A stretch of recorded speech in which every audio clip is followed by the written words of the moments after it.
Buenas tardes, soy la doctora Nina.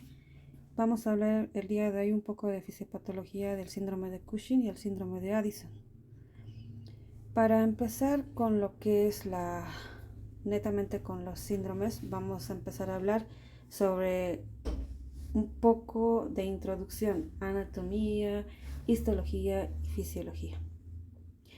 Anatómicamente nosotros podemos mencionar que la glándula suprarrenal se encuentra localizado en el polo superior de cada riñón.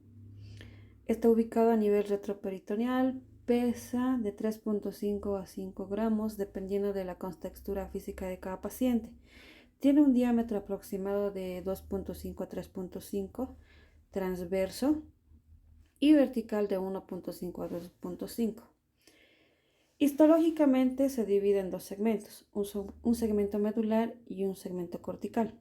El segmento medular representa el 20% de lo que es el total de la glándula, que tiene la capacidad de segregar lo que son los compuestos catecolaminérgicos representados por la adrenalina y la noradrenalina. Esta que no es de vital importancia, ya que el sistema nervioso tiene la misma capacidad de sintetizar estas hormonas, mas no así el segmento cortical. El segmento cortical está representada por el 80% del total de la glándula suprarrenal, que tiene tres segmentos, una zona glomerular, otra fascicular y otra reticular. La zona glomerular tiene la capacidad de la síntesis de los mineralocorticoides, representada por la aldosterona. Esta está regulada por el sistema renina-angiotensina-aldosterona y las concentraciones de potasio a nivel sanguíneo. Y la zona fascicular y reticular tiene la capacidad de síntesis de los glucocorticoides, representada por el cortisol y los andrógenos suprarrenales, que está controlada por el eje hipotálamo hipofisiario. Fisiológicamente, como ya lo mencionamos, el cortisol y los andrógenos están controladas por el hipotálamo. El hipotálamo tiene la capacidad de sintetizar la hormona liberadora de corticotropina. A nivel de la hipófisis anterior, para poder sintetizar o segregar lo que es la hormona adrenocorticótropa, y a nivel suprarrenal sintetizar el cortisol y los andrógenos, mas no así los mineralocorticoides. Esta va a estar regulada, como lo dijimos anteriormente, por el sistema renina-angiotensina-aldosterona y las concentraciones de potasio en sangre. Estas hormonas circulan, una vez libres en la circulación, circulan unidos a proteínas. El cortisol tiene mayor afinidad por la globulina y la aldosterona por la albúmina. Tienen un metabolismo hepático hasta llegar a ser hidrosolubles y tienen una eliminación renal y biliar. Vamos a tomar por segmentos cuál es la acción de los mineralocorticoides, de los glucocorticoides, asimismo de los andrógenos. Entonces empezamos con los mineralocorticoides. ¿Cuál es la función de los mineralocorticoides? La función regular es la de controlar la concentración de sodio, potasio y cloro en el organismo. Asimismo, tratar de regular el equilibrio de agua en el medio interno del organismo. Esta está comandada por la aldosterona. Esta hormona, como ya lo dijimos, está regulada por el sistema renina-angiotensina-aldosterona y por el potasio. ¿Qué pasa si la aldosterona incrementa? Si la aldosterona incrementa en un paciente, el paciente va a presentar una disminución de la concentración de potasio, una debilidad muscular. ¿Esto por qué? Porque va a haber una retención de sodio, o sea, va a incrementar la reabsorción de sodio a nivel de los túbulos distales de los riñones o de la nefrona, pero va a haber un incremento en la pérdida de lo que es el potasio por medio de la orina, inicialmente. Pero al cronificarse este síndrome, o sea, al hacerse de más días o de más tiempo, lo que pasa es que la pérdida de potasio ya no simplemente se realiza por la vía urinaria, sino que también el paciente ya empieza a perder potasio por el sudor, por la lágrima, por la saliva, y es por eso que se debe de controlar antes de que llegue a estados más deleterios el estado del paciente. ¿Qué pasa cuando la aldosterona decrece o disminuye la concentración? Existe el incremento del potasio por la misma acción.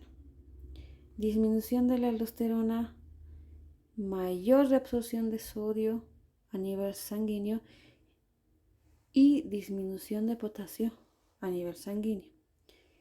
Existen parámetros compatibles de potasio con la vida de cada individuo, pero cuando éste excede, produce una toxicidad cardíaca, desencadenando arritmias, extrasístoles, paradas cardíacas, y es por eso que se debe de tratar de instaurar de manera temprana lo que es el tratamiento suplementario en cada uno de estos trastornos.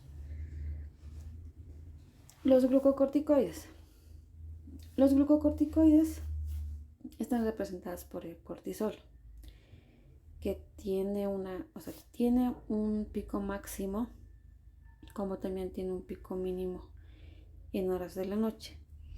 En estudios realizados en pacientes que tienen un descanso a horario, o sea, duermen de noche, están despiertos en el día, los picos máximos encontrados son a las 6 a 8 de la mañana. Por eso es que cuando una persona se despierta, tiene muchos planes, dice, voy a hacer esto el día de hoy, voy a hacer aquello a esta hora y todo eso. Pero conforme avanza el tiempo, llega la noche, la tarde, la noche, estas concentraciones van decreciendo. Y es por eso que cada uno de nosotros pospones el día y dices, no, mejor la hago mañana.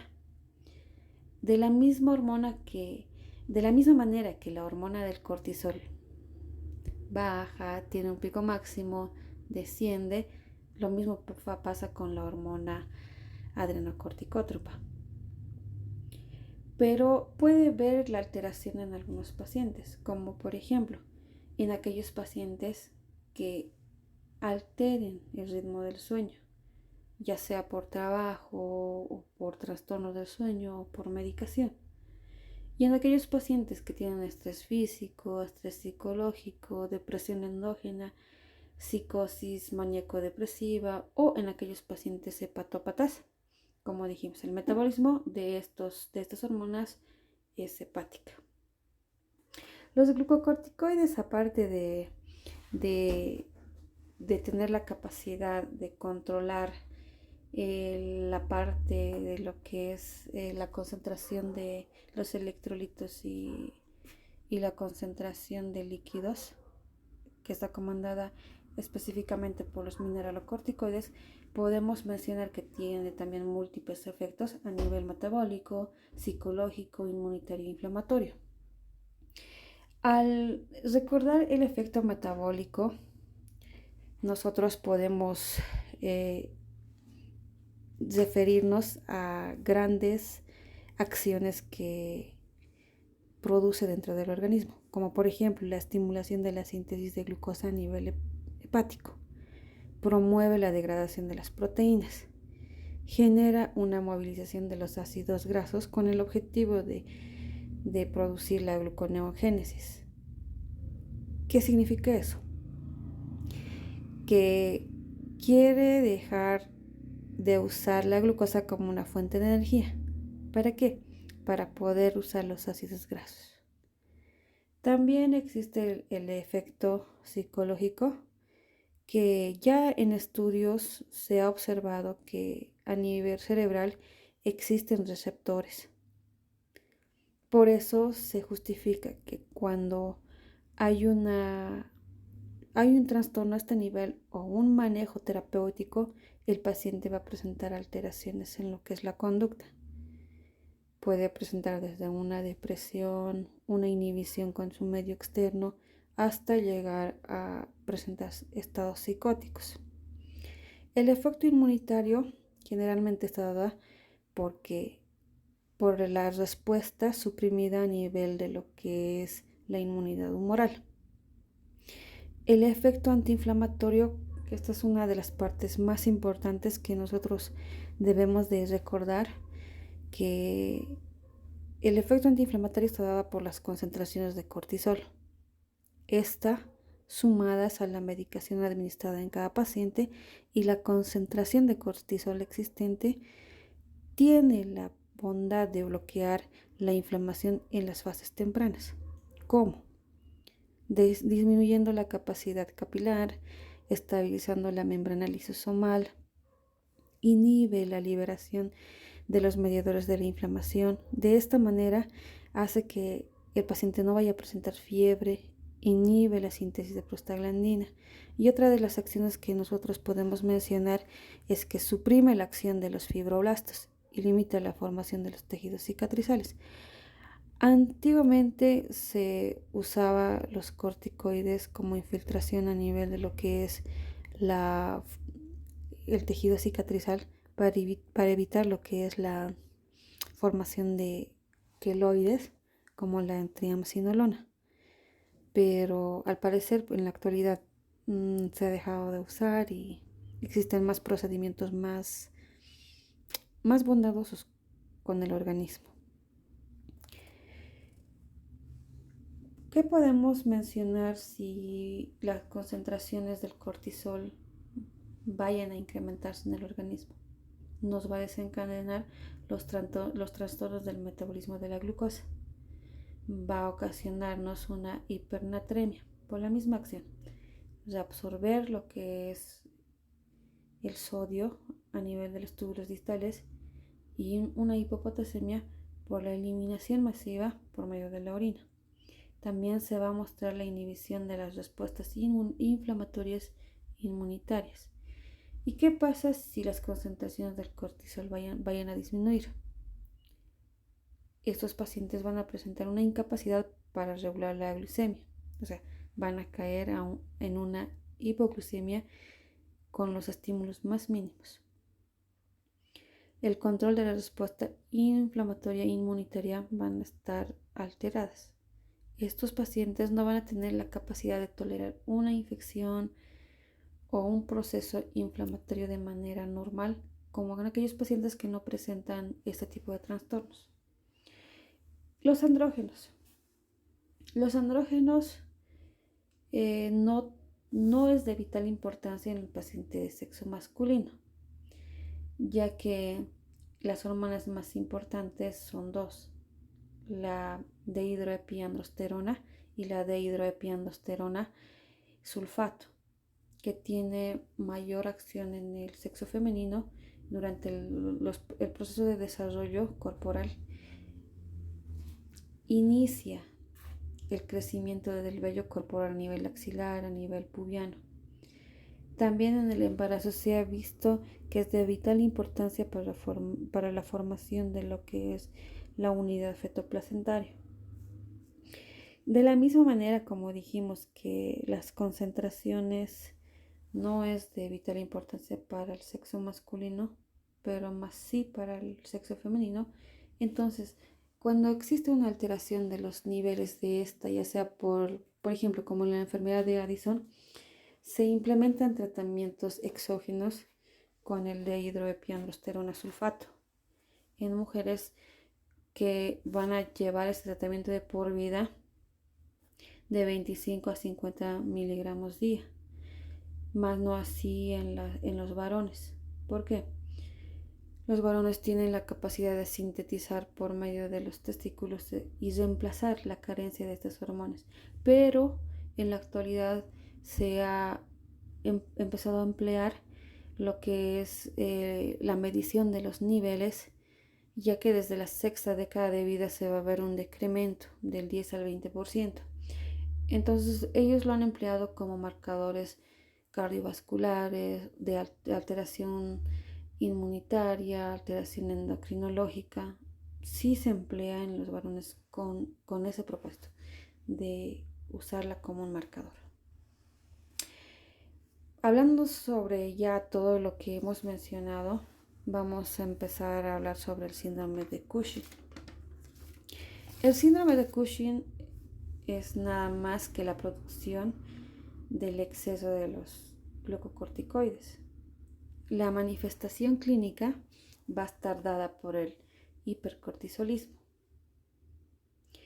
La etiología, la fisiopatología se va a mostrar dependiendo del estado en que se encuentra el paciente. La etiología podemos mencionar que existen 4 principales que nos va a ocasionar este síndrome. La primera variante es la síntesis excesiva de los glucocorticoides en el organismo. Esta va a estar dada por la alteración a nivel hipofisiario, que se va a caracterizar por la síntesis excesiva de la hormona adrenocorticótropa, por ejemplo, en aquellos pacientes que presenten un tumor hipofisiario. Esta patología ha sido descrita por primera vez por Cushing y ha sido denominada enfermedad de Cushing. O sea, para entonces se sabía que el síndrome de Cushing o enfermedad de Cushing era procedente únicamente de la hipófisis.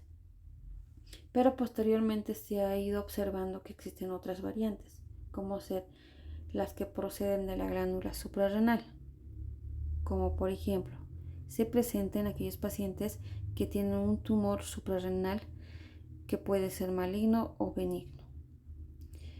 Y la tercera variante es un Cushing ectópico. El Cushing ectópico va a estar dada en aquellos pacientes que presentan un tumor hipofisiario, secretor de la hormona adrenocorticótropa. Por ejemplo, los pacientes que desarrollan los carcinomas de células pequeñas a nivel del pulmón van a tener una concentración elevada de la hormona adrenocorticótropa, de la misma manera de la hormona liberadora de corticotropina. Y lo último, que se ha ido reportando con mayor predominio, es el síndrome de Cushing iatrogénico. Esta se presenta en aquellos pacientes que son sometidos a tratamientos prolongados con glucocorticoides. O los pacientes que son sometidos a tratamientos con glucocorticoides, por ejemplo, en esos pacientes que tienen lupus eritematoso sistémico, en aquellos pacientes que tienen artritis reumatoidea o pacientes asmáticos, son dependientes de estos fármacos. Pero también existe la automedicación. Solo por simples comentarios o recetas de farmacias hacen que los pacientes se automediquen. Al automedicarse, el paciente se somete a periodos prolongados de tratamiento sin tener un límite de finalización del tratamiento. Y ellos no se dan de cuenta del daño a largo plazo que se están ocasionando. La clínica es muy característico de estos pacientes, que se caracteriza por la obesidad centrípeta.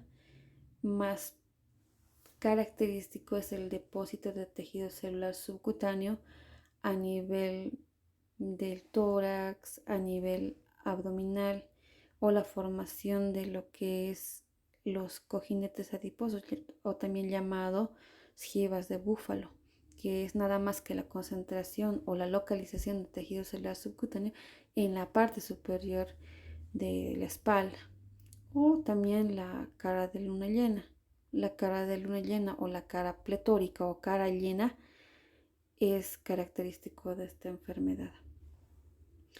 Al pasar el tiempo, los pacientes presentan una debilidad muscular, esta por la degradación de las proteínas, atrofia de las extremidades, porque la tonalidad de la musculatura va a estar disminuida. Al pasar el tiempo, por por la disminución del volumen, la piel va a cambiar de textura, se va a tornar más apergaminada. Esta especialmente va a estar localizada a nivel de lo que es los brazos, antebrazos y piernas. Va a haber una distribución de estrías que principalmente van a estar localizadas a nivel de mamas, cuello y a nivel abdominal. Estas estrías van a tener una característica de cintas purpúricas, nos menciona la literatura, que se va a desarrollar conforme va pasando el tiempo. La osteoporosis es una de las complicaciones que también podemos observar. Esta se da por la alteración del metabolismo del calcio, por la degradación de las proteínas, que con el tiempo el paciente va a llegar a presentar fracturas patológicas a nivel vertebral, fracturas patológicas a nivel costal. Asimismo, como existe una alteración del metabolismo del calcio, el paciente va a empezar a desarrollar cálculos renales, que también va a ser una sintomatología por la cual el paciente va a venir a consulta y decir, tengo dolor a nivel lumbar, eh, se intensifica el caminar, y es un dolor muy característico que te causa náuseas, vómitos, vértigos, diaforesis. O sea, son molestias que se desarrollan con el tiempo. Esto sería una manifestación en general, o sea, lo que estéticamente vas a poder observar. Pero cuando observamos una alteración de las propiedades mineralocorticoideas, nosotros podemos indicar que estos pacientes van a debutar con una hipopotasemia. Por por el mismo mecanismo fisiológico normal que anteriormente lo observamos cuando existe un cortisol normal a nivel de los mineralocorticoides, nosotros decimos que los niveles de potasio, sodio, cloro y agua van a ser estables en cada paciente. Pero si se va a incrementar la concentración de mineralocorticoides, va a incrementar lo que es la reabsorción de sodio, va a incrementar lo que es la secreción de potasio por la orina. Por eso mismo el paciente va a debutar con una hipopotasemia, debilidad muscular, va a haber una hipertensión por la retención de sodio a nivel de los túbulos distales. El paciente no va a tolerar las infecciones de manera regular como un paciente sano. El paciente al más mínimo estímulo de la infección va a presentar la sintomatología, digamos, exagerada. Aparte, a nivel gastrointestinal va a segregar mayor ácido clorhídrico, que va a desarrollar con el tiempo úlceras gastrointestinales.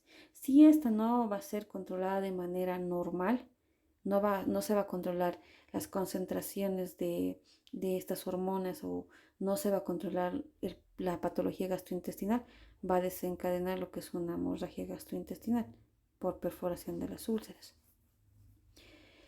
Y si hablamos de un incremento asociado de los andrógenos, que es propio de un síndrome de Cushing, por eso es un hipercortisolismo, se incrementan los andrógenos de la misma manera. El paciente va a presentar distribución de vello en lugares donde anteriormente no lo tenía, también llamado hirsutismo o hipertricosis. Va a presentar acné leve, ciclos menstruales irregulares, va a presentar infertilidad, va a presentar fracasos durante su gestación. Y aparte de eso, la alteración de la conducta va a ser existente en estos pacientes, ya que la labilidad emocional va a ser extrema, desde que el paciente está distraído, esté eufórico, hasta periodos depresivos que le puede llevar a un proceso psicótico. El diagnóstico se realiza de diferentes maneras. Nosotros podemos mencionar la determinación de lo que es la secreción de cortisol en 24 horas, con el objetivo de observar la concentración de cortisol de manera, de manera sostenida. Como anteriormente recordamos, el cortisol tiene periodos de, de concentración pico, como también tiene periodos de concentración mínima. Pero estos pacientes no van a tener ese ritmo, van a tener una concentración alta de manera sostenida. Otra de las pruebas que se puede emplear son las pruebas de supresión nocturna con dexametasona, que consiste en administrar, ya sea por vía intramuscular o endovenosa, 1 miligramo de dexametasona por la noche. El otro método de diagnóstico que podemos mencionar es la medición de plasma, la medición de la hormona adrenocorticótropa a nivel plasmático. ¿Qué significa? Pues nos sirve en gran medida para ver si este Cushing es dependiente de la hormona adrenocorticótropa o no es dependiente de la hormona adrenocorticótropa. ¿Qué significa esto? Que si la concentración de la hormona adrenocorticótropa está alta o está normal, significa que este síndrome de Cushing es dependiente de esta hormona. Por ejemplo, la enfermedad de Cushing, la secreción ectópica de la hormona adrenocorticótropa, generalmente estas patologías van a presentar una elevación de esta hormona o pueden presentar niveles normales. Pero en aquellos pacientes en aquellos pacientes que presentan una hormona adrenocorticótropa baja, es en aquellos pacientes que presentan un síndrome de Cushing independiente de esta hormona, como por ejemplo aquellos pacientes que presentan un tumor suprarrenal, que solamente va a ser identificado por medio de una tomografía o una resonancia magnética. En cuanto al tratamiento, el tratamiento se puede hacer por múltiples procedimientos, siempre y cuando el objetivo principal es eliminar o corregir la fuente de hipercortisolismo, ya que va a ser una de las causas por la cual el paciente va a presentar esta alteración. ¿En quiénes nosotros podemos optar el tratamiento farmacológico? En aquellos pacientes que presentan una alteración que no pueden ser sometidos a procedimientos quirúrgicos,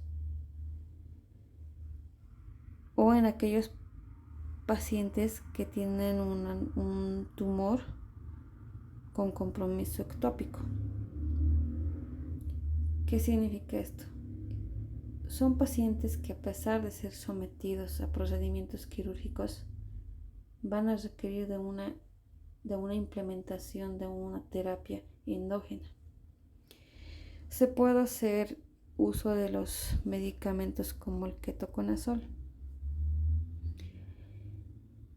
la metilgrapona, que tiene la capacidad de sintetizar los esteroides, o tratar de usar los esteroides que existen dentro del organismo. Y los tratamientos quirúrgicos se les da la opción de elegir aquellos pacientes que tienen un adenoma hipoficiario, o en aquellos pacientes que tienen un adenoma a nivel suprarrenal.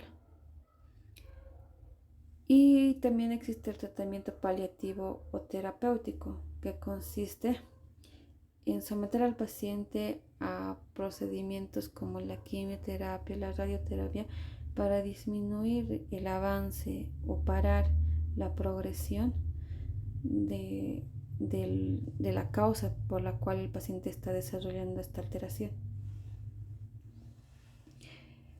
Ahora vamos a hablar un poco del síndrome de Addison. El síndrome de Addison se caracteriza por la insuficiencia suprarrenocortical. Esta puede ser primaria o también denominada como una enfermedad de Addison. Esta se caracteriza por la destrucción de la glándula suprarrenal y la secundaria se caracteriza por un trastorno del sistema hipotálamo hipófisis suprarrenal. Los pacientes que desarrollan el síndrome de Addison presentan insuficiencia de las hormonas que están sintetizadas a nivel de la corteza suprarrenal. Todas las hormonas, los mineralocorticoides, los glucocorticoides, incluyendo los andrógenos. Y va a haber un incremento de lo que es la concentración de la hormona adrenocorticotrópica con el objetivo de parar esta alteración. Entre la etiología que nosotros podemos mencionar, las más comunes es la autoinmunitaria, que lo representé ahí con lo que es el VIH-Sida, que te va a causar autoinmunidad. La misma patología es la que va a desarrollar el síndrome de Addison, asociada juntamente a la terapia en la que se somete al paciente que tiene esta patología. La otra más frecuente, dependiendo dónde sea la región, es la tuberculosis. ¿Por qué? Donde la tuberculosis es historia, como en países desarrollados, es también historia la etiología del síndrome de Addison. Pero en países en vía de desarrollo, la tuberculosis sigue siendo una de las causas principales de desarrollo del síndrome de Addison. Entre las causas menos frecuentes podemos mencionar el carcinoma metastásico, las infecciones asociadas a micosis, a citomegalovirus, también está la amiloidosis, la hemocromatosis, las hemorragias masivas o fulminantes que se desarrollan por pérdidas sanguíneas a nivel suprarrenal de forma bilateral, o las que son asociadas a uso de fármacos, como el ketoconazol, como dijimos anteriormente. Inhiben su síntesis o incrementan su empleo a nivel del organismo. La clínica que podemos observar es variante dependiendo del estado en que el paciente se le encuentre. Nos indican que la clínica se va a mostrar cuando ya vea una destrucción del más del 90% de la glándula.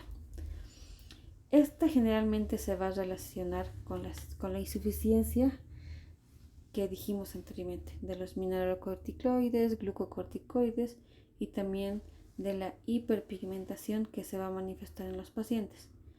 Esta va a ser la diferencia entre un Addison primario y un Addison secundario. El Addison primario va a tener la característica de esas tres: la insuficiencia de mineralocorticoides, glucocorticoides e hiperpigmentación, más no así la secundaria. La secundaria puede presentar la alteración de las primeras dos, incluyendo los andrógenos, pero la hiperpigmentación va a estar ausente en estos pacientes. Cuando decimos que la insuficiencia de los mineralocorticoides pueden presentar una alteración en un paciente, cuando los pacientes llegan a la consulta con aumentos de pérdidas urinarias de los electrolitos, sodio, potasio, cloro y agua. ¿Qué pasa en estos pacientes? Las concentraciones a nivel sanguíneo de sodio, cloro y agua se incrementan, las pérdidas a nivel urinario, y disminuye la secreción de potasio. De esta manera el paciente va a desarrollar una hiponatremia. La hiponatremia va a ser una depresión de lo que es el líquido extracelular. Por ende, se va a producir una disminución del gasto cardíaco.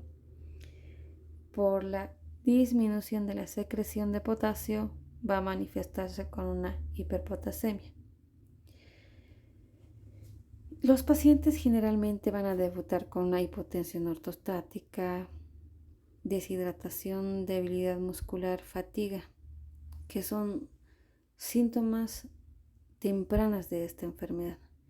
Pero los síntomas tardíos se van a presentar con lo que son la disminución de peso, deshidratación severa, hipotensión sostenida en todo momento. Ya no va a ser ortostática como de inicio. los cambios de presiones a la posición se van a presentar con el ortostatismo, pero cuando se presente en periodos más tardíos, la hipotensión va a ser de manera sostenida, que incluso se va a tener que implementar vasoactivos para manejar estos pacientes. Si en estos pacientes que debutan con un Addison la pérdida fuese masiva de los electrolitos y el agua, el paciente presentaría de repente un colapso cardiocirculatorio, incluso llegar a un shock. Eso es en cuanto a los mineralocorticoides. Y en relación a los glucocorticoides, estos pacientes van a tener poca tolerancia al estrés, a la hipoglicemia, van a tener debilidad a nivel de lo que es la musculatura, van a presentar alteración de la temperatura y los síntomas gastrointestinales van a ser más mandatorios en ellos porque van a mostrar anorexia, náuseas, vómitos y con el tiempo pérdida de peso o disminución del desarrollo ponderal. Y en cuanto a la hiperpigmentación va a estar dada en más del 90% de los casos en aquellos pacientes que presentan un Cushing tipo o un Cushing primario. ¿Por qué va a darse la hiperpigmentación?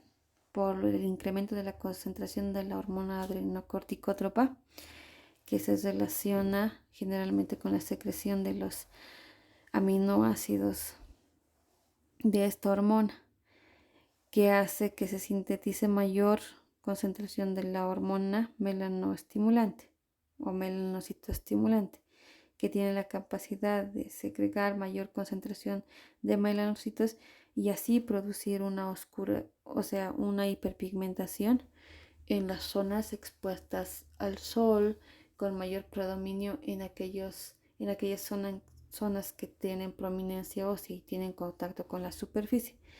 De la misma manera se van a evidenciar en segmentos donde no tengan contacto con el sol, como por ejemplo cavidad oral, lengua, cavidad anal, cavidad vaginal. Se va a presentar la coloración oscura en estos pacientes. Los andrógenos la insuficiencia de los andrógenos es más evidente en el sexo femenino por todo lo anterior que dijimos. En los varones no se presenta tanto esta alteración porque tienen la capacidad de compensar con otro órgano. Pero en las mujeres lo que va a ocasionar es la disminución de la distribución de vello a nivel púbico axilar, va a presentar alteración en el ciclo menstrual, una alteración en la capacidad fértil que tiene una mujer.